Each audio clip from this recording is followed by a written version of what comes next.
Hi, how are you? I'm doing well, Rebecca. How are you today? Not too bad, how are you? I'm doing well, thank you. Hey, John, how are you? Hey, all's good. Just in the door. Do we have someone else joining, or is just you two? I think Dean is going to come, isn't he? Oh, he's connected. There we are. Hey guys. Hey, Dean. Hello. Hey. My phone decided it was a nice time to update Zoom. No. So, how are you guys doing today? Oh, good, Yeah, yeah. great. Yeah, Wonderful, good. Yeah. wonderful, wonderful. So, guys, Immemorial, your new album is to be out on January 27, 2023. So, would you like to tell me a bit about the songwriting and production behind this new album? Yeah. It was very lengthy process, this one. I think like our last album came out in June 2020, and like the first demo for the second album was done April 2020. It was like a month after the last album got sent to like the label for distribution for that one. Like the work started on the next one, because obviously at that point in time, lockdowns hit, so there wasn't any real prep to do for like the live shows or anything. So yeah, it's been like sort of like recorded bits and pieces of it over the last 2 years. Like we're working on it, and in the anticipation that we'd get it live sooner for the last album. Then that didn't really happen. So a very, very slow process. Mhm. Um but yeah, I'm trying to think if there's any like running theme throughout it. There's probably a theme that like we'll reflect on later and say, this is what we're going through. But like most of the songs are quite dark compared to the first album in a way. A Yeah. lot more, I think I suppose the main running thing that I interpret from the album so far is it's all about emotions and kind of what people go through and the whole kind of reflection of a whole kind of you know the whole spectrum of emotions. Like some songs are about like love, and some are about betrayal, and some are about being in a really dark place mentally, and then some songs are being about in a really good place mentally and enjoying life and loving life. So it's funny because that's sort of uh uh just something that I picked up on anyway, especially after coming out of lockdown. I think, a lot of the lyrics, obviously John writes a lot of the lyrics. There's only two songs that I personally wrote lyrics for, but I guess it's kind of coming out of lockdown and being like, here's all the things that we felt.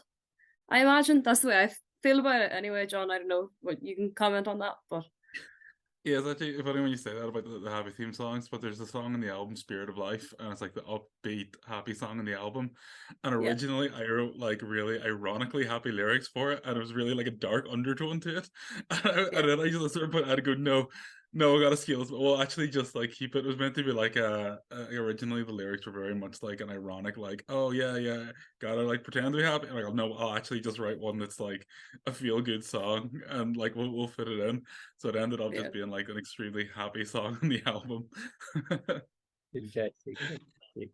And talking about the album, 10 amazing songs, beautifully written, great work, great musicianship, amazing vocals, and totally enjoyable music from you guys again. So, as a band, how do you feel about the outcome of this new album?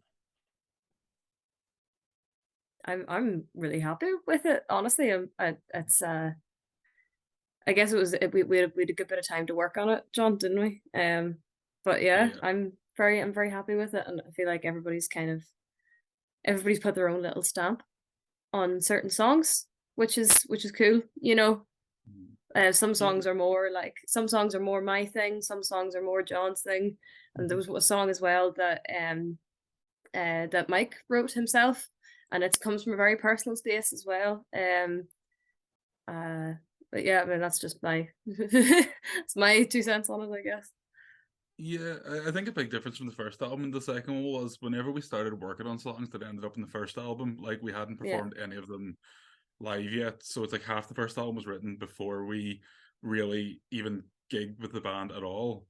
And then towards the end of the writing for the first album, we were starting to go, well, what kind of songs do we like doing live? And then we started writing more songs like that, which then became more fun to play live, because we were going, what's going to bring the energy live? What's going to like some of the songs you'd write, you go, this sounds great in the album. When you're doing it live, you're going, it's not really bringing like the energy we want, like because we want to enjoy ourselves on stage for an hour. But then obviously when we reached the point at the end of the last album, like some of the last songs written for that one were like Edenfall and Call of the Wild, which are more of the upbeat, fast ones. So when it came time to write the second album, it was, you know, we were starting from that point. We knew what we wanted to do live. And then a lot of that like live energy went into the writing of the album.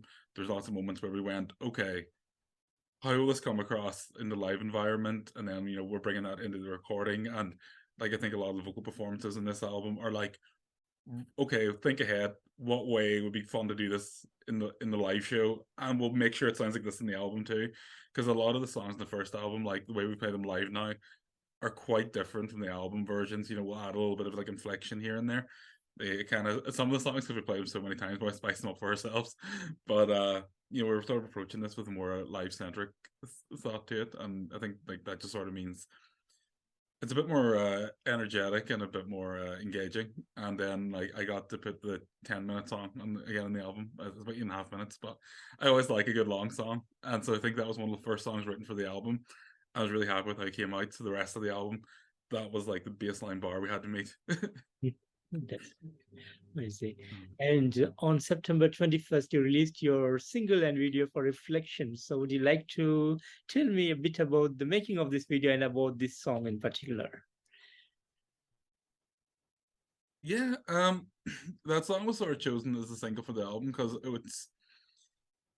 it's sort of the middle ground of the album, where it's, you know, it's got the heaviness, it's got the melodicness, it's got a bit of experimentation in it, but doesn't go too far in any direction. So then we went with our videographer. We tend to use is Wayne from Wrong Kind of Media, so we worked with him like closely on the video. But we had this idea of like, you know, the contrast in darkness and light in the video, and then Rebecca's friend Molly kindly agreed to appear in it. So we got her dressed up, took her to a beach on a very cold and wet day, and somehow convinced her that it would be really, really good shot for the video if she walked into the ocean. And it came out quite well. She's such a good sport, because she was like, "Do you want me to walk in? You know, I'm already soaked," because it had been raining so heavily that day. And we were like, "Oh no, you don't have to, you don't have to." And then she just started walking, and she goes, "You better be filming this, because I'm going for it," you know. It was just so funny. Yeah, it was funny. It was a fun day. Yeah. And I know the album is almost 2 months away from now. And do you currently had some kind of plans for the release day? I don't know if we have anything for the release day. We've sort of got a release window that we've got planned. I think end of January. It's a kind of a weird time for stuff. So we've got, you know, the album release. We've got a few music videos in the pipeline in the lead up to the album. Then I think when the album comes out, we're going to take like a month or so and relax, and then it's going to be all in the live shows for a while again. We've got a couple of UK tour dates coming up for April, and we're planning a couple of Irish dates to come before that as a warm up for the UK, but also just to kind of get around our usual spots again. Fantastic. And do you think that there'll be an international touring in 2023? Hopefully. We have plans to go do a few gigs, but nothing really international. No plans just yet. I mean, it's not totally ruled out. If we could do it, it would be really good. It would be very fun. But yeah, there was like conversations with like the people booking like the UK ones where we said to them, we want this in the future. So hopefully something comes together, but we don't really know when or where at this point. It's early days still. Yeah. Gotcha. And the band was formed in 2018, and you have 2 EPs and 1 full-length album, and another one is coming up. So how has the musical journey been for you guys so far? Well, I guess we've kind of with everything that we release, we kind of solidify what we're doing a little bit more with each thing. Because I listened back to some of the very first stuff that we recorded in 2018, and I feel like I sound really different. I feel like my vocals in the earlier days were probably more classically influenced, and now it's sort of like a blend of like power metal vocals and classical vocals. But I mean, that's just the way I see it. But that's just for me, you know, my personal kind of experience with it. What about you guys? Yeah, I think it's sort of in the earlier releases, you're kind of looking at your influences and wondering what do they do, and like you're going like, this is the safe thing to do because they're doing it. You're trying to go, oh, does this sound power metal enough? Does it sound symphonic metal enough? But then, you know, as the releases came out, we're seeing, you know, what people are responding to and like what we enjoy doing. We kind of care a little less about that stuff. We sort of realize we can do whatever we feel like doing, and at the end of the day, it's going to sound like Ravenlight. So like, I think you know, on this album we've got a ballad that like we did called Spiral, and that was very much influenced by like movie soundtracks and stuff. So we've got like a lot of like the choir effects and that were coming from like, it sounds really weird, but like movie soundtracks have really thick choirs in a really specific way, but they're really like musical and catchy. So it was kind of written around the motif for like that. Whereas in other songs, we're going, we need these choirs to sound epic and big like symphonic metal. But like when in the whole, when the album's done, you know, it sounds consistent for us, but also like lots of diversity in it. And I think that's something we've just sort of been like pushing more and more. It's like usually I'd write a rough structure for the song and everyone else comes in and does their parts. In this one, like our drummer Mike wrote the song The Maze, and he just wrote that and said, I think this sounds kind of like us. And then we came in and we were like, sounds kind of like us, but we're going to push it so it sounds 100% like us, you know. But again, like his writing background's coming from a completely different place than mine. So yeah, we just, I think, a bit more experimental now, a bit less worried about, you know, what will people think, what will like, does this sound like the bands, you know, we were looking up to, and we're just like, okay, well, we want to have our own unique stamp and not worry too much about fitting into any of the boxes, you know.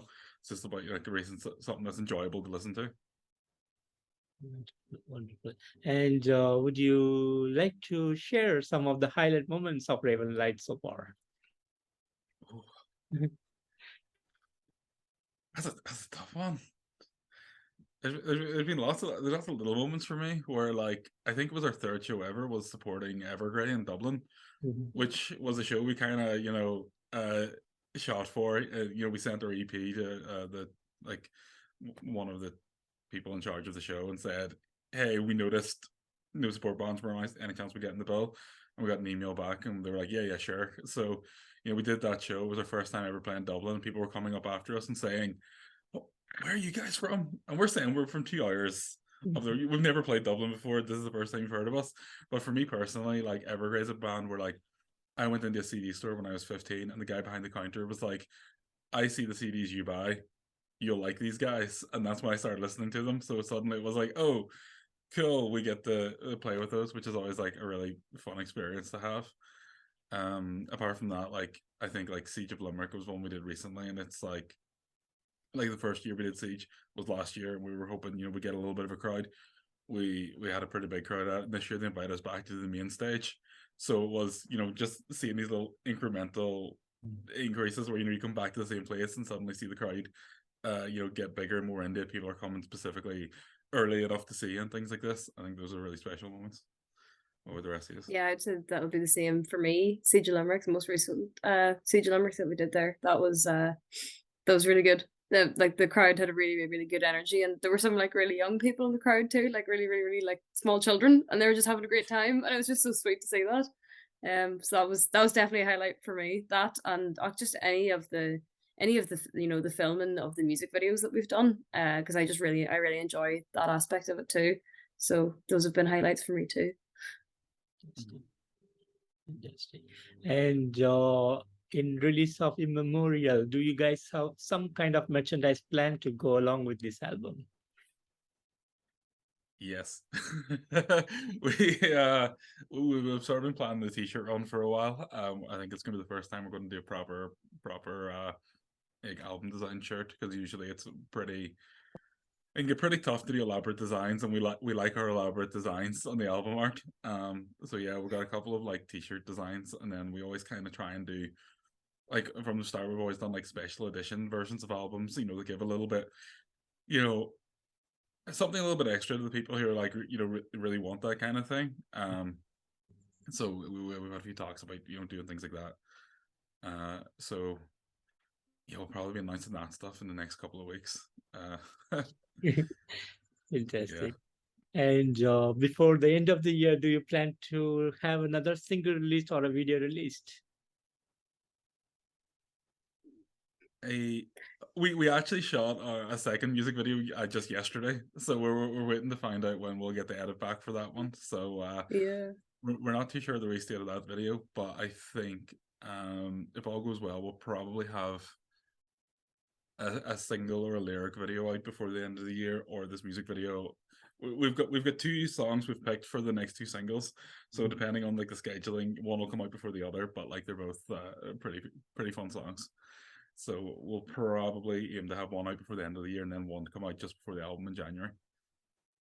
Fantastic, fantastic. And finally, any message that you want to give to your fans around the world?